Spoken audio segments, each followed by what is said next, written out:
trade deadline has come and gone this past Friday. Here are some of the Western deals, the significant trade deals in the West. So we'll start with the big hitters. It seems every year at the trade deadline, the big hitters, Vegas Golden Knights. If there is a big player getting traded, or in this case, not getting traded, they're gonna make him get traded. Yeah, holy shit! So the first one they pulled off was Mantha at 50% retained, which I think brings him down to I think it's less than $2 million, right? It is. It's not nothing crazy. So it's like one of those things where, why Well, not? We'll really round out that third line kind of thing. Let's preface this all with the fact that they put Mark Stone on IR. Yes. On Monday, Tuesday. Yeah. So cap shenanigans, maybe. Is he hurt? Probably. Not probably. Like the NHL does check up on this. That's true. And it's a spleen thing. It's just a ironic coincidence that it's happened for the last 3 years with him. It is interesting. It is interesting that it is that it happens right at that time. We're not saying anything. We're not conspiracy theorists here, but it is interesting. Regardless, they get Mantha from Washington for a 2024 second and a 2026 fourth. So it's whatever. The next couple years, those aren't going to be good picks anyway. So yeah, and I mean, he's a big guy, plays well from what I was seeing from all the analytical guys I follow. Big doesn't really hit that much, but he's a good play driving forward. His numbers are he's usually bringing it up the ice. He's not necessarily he's not necessarily all that defensive, but he's good at keeping it going the other way. So big guy on the third line or something. Best defense is a good offense, right? Yeah.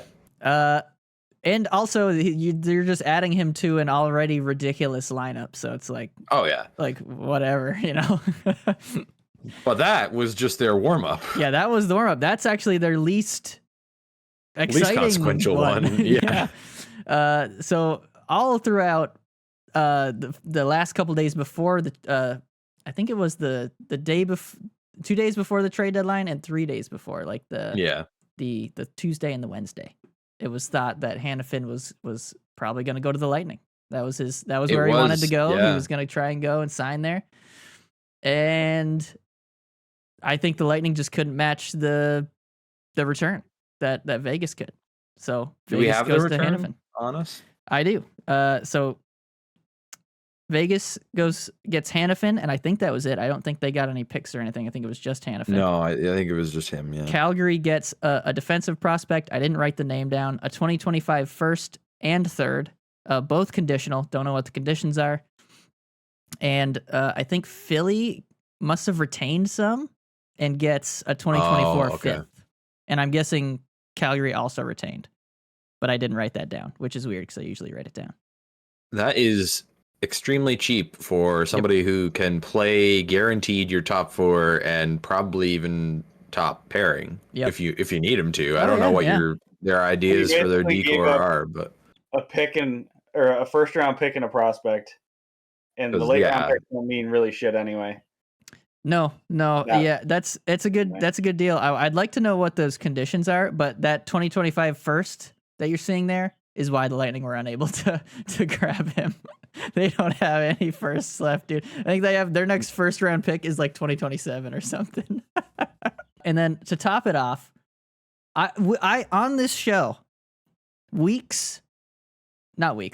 week before the trade deadline, weeks before the trade deadline, we were looking at possible sellers and who would be going. And I on this show said, well, they're not going to deal Hertl because he's got 7 years left or 6 years left. I'm like, so that doesn't make sense. They probably won't sell him. In comes Vegas. And this guy was not even on the board. The wild part on San Jose's end is he signed for another, you said 7 years? I think he's got 6 years after this one. 6 years. And San Jose is going to be retaining on all of those years. 17%. 17%. Yeah. Which I don't know what the dollar amount is on that, but that's got to be a decent amount on an $8 million contract. Is it 8 million? I'm pretty sure. Let me have a look. Hold on, I can figure it out. Can they? I wonder. Does it just tell you on here if you just go to their team? Probably. Well, what's does, his cap? Just what's his salary? Hold on, I'm looking at a Vice Golf ad. It's about 1.3 million. They're retaining. Right. They're gonna have That's a lot. $1.3 million on their cap for 6 more years retaining, and that's after they already have done pretty much the same thing with Carlson. So total at the end of that, you got 1, 2, 3, 4, 5, 6. So you got 6 point. That's 7. You're spending about $8 million in the next 6 years on To have him not play for you. That's not gonna play Have for a you. player not play for you. Yeah. And also, basically 1 year of his of him. Teams only get 3 retention slots. They already have used. They 2 are of using them 2 of them. They're using all 3 now. on Carlson. All 3 now. Carlson, Brent Burns. They're retaining on Brent Burns still. 2.7 million. Holy shit! That'll probably end sooner. But like it the ends longer after term one, 24-25. So they got the Hertl Carlson ones are gonna last a long time. Okay. Yeah. Oh my gosh! Like man. I don't know what the fuck the plan is there. Like I think like I'm guessing. Well, Mike Greer. Prayers to that guy. the mess that he has to clean up here. I think this is what he's doing. I think he's like, listen, we got to get this money off of our, we got to get this money off. So he's like, let's just take the hits right now, just break it down, and then move on. So I think that's their plan. Although I don't know about retaining that much for that guy. So they're in, I think, year like 2 or 3 of his rebuild. Is it going to be a 10-year rebuild or like? And why ship out one of your core forwards that should be part of that rebuild? Well, let me see. I don't know how old Hertl is. He's not as young as you would think. Let me look. Let me look at something. I don't even know what the return was. I just don't remember understand, like why a team you're dealing a player to a team, right?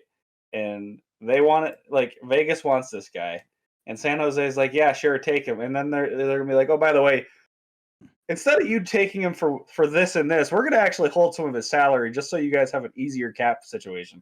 Never makes sense to me because I'm like, why are you helping this team? I think it could make sense if they got a good return, but they didn't get a good return. Yeah, let me tell you what it was. So it was Tomas Hertl to Vegas with a 2025 and 2027 third rounders. 2 third rounders. Right. With the player. The fact that there was anything attached to Tomas Hertl is insane. If you're retaining, that's bad, bro. It's insane. It should have just keep the guy. Yes. That, or if you are making this trade, get something out of it. Okay, so this is what they got in addition to. This is what they got. This is what the Sharks got. The Sharks got forward David Edstrom and a 2025 first. That's it. And I'm pretty sure it's Vegas's first. So it couldn't be because I know they made it out of trade deadline with theirs for this year. They still have theirs for 2024. 2025. Oh, okay. I thought that one went for Noah Hanifin. That was another conditional one, so they must have somebody else's as well. Okay, yeah. So it might be a situation they have in other teams. Okay, sure. Either way, it's probably not going to end up being a good pick. Right. But one pick and one dude that I've never heard of. From what I was Hertl. hearing from people talking about him online, it seems like it was one of Vegas's better prospects, but like, dude, you don't. The fact that you made that's not a retention type deal. The fact that you made that trade, had the retention, and then also added 2/3 from your end to go back the other way with Hertl. Dare we say is a fleece? Dare we say it? Yeah. What do you think, Nick? I mean, I just don't get it. It doesn't really make sense to me. I don't get it, right? Especially when the team's bad, right? And then I get like when you're a bad team, you're tanking, you're trying to get as much pay. Like, yeah, Arizona did it forever, right? But you still need players there. Like they still had Clayton Keller there the whole time. They sucked. Like Arizona, they still suck. But and now that's kind of paying off now because he's right. So it's great. like you still got to hold on to some players. Like Detroit did it with Larkin, right? Yeah. So I don't know. It just doesn't make sense to me why you get rid of it. They might be they could be seeing Chicago pick up Connor Bedard and see their They're like we need attendance Celebrini. numbers go way up, and they might be like, well, we can do that here. Which I My don't think counter they can. to that, not as big of a market. right? My counter to that is number one pick that you might get isn't going to be as good as Connor Bedard. It's not. No. Sorry. You can do the burn it to the fucking ground fire sale when you have a chance at a guy like Bedard. But not to say that Macklin Celebrini won't be good, but like he's not being talked about in anywhere near the same regard as Connor Bedard was. And also, ask Buffalo how it goes when you just go absolutely scorched earth to maybe get the guy, because they did it to try to get McDavid. That is a good and point. Then not win the lottery. That is because a it good point. doesn't mean you're going to win the lottery. It just gives you about a roughly 20% chance. I don't remember what the actual number is. That feels like bullshit.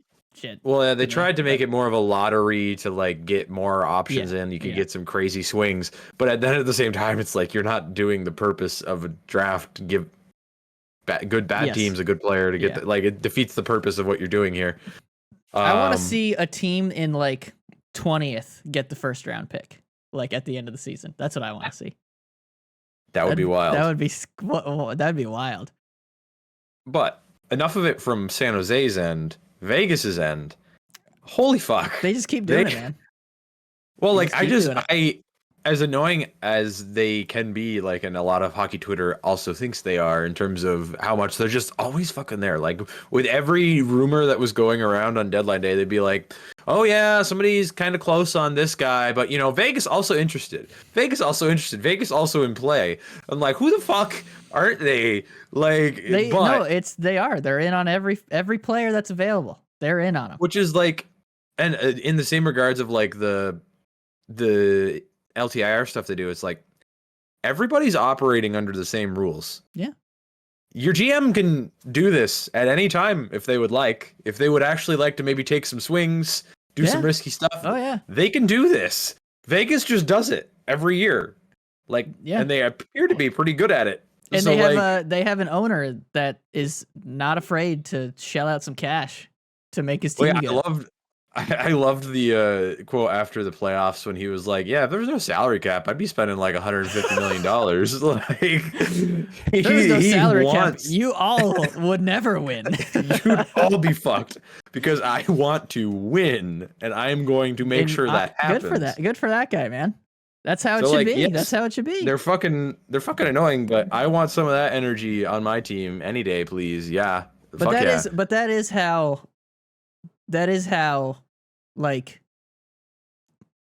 you know, franchises, like hated franchises, like you know, there's people who just hate the Yankees because of their whatever it was, 4 championships, their monetary in 5 power, years and then also you win enough, people get tired of it. Yeah. So, and that's going to happen, and it's already happened. There's plenty of people who detest Vegas just because they've got all these good players, and they always bring in more good players somehow.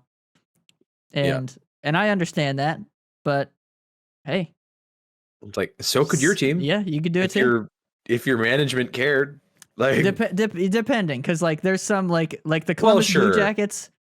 I don't think they have the same monetary advantage. No, fair enough. There's within reason. But like, there's a lot of teams in big markets that have been bad for long stretches of times, and it's like, hey, you know, you could just try shit. Could try something. Like ever. You could try something ever. Yeah. But yeah. Anyway, that's Vegas. That is Vegas. They make probably the biggest splash at the deadline. Oh yeah. For sure. Also, quick shout, or not shout, but you know, little tidbit here. Vegas currently occupying the 2nd wildcard spot in the West. They are not by any means locked into the playoffs right now.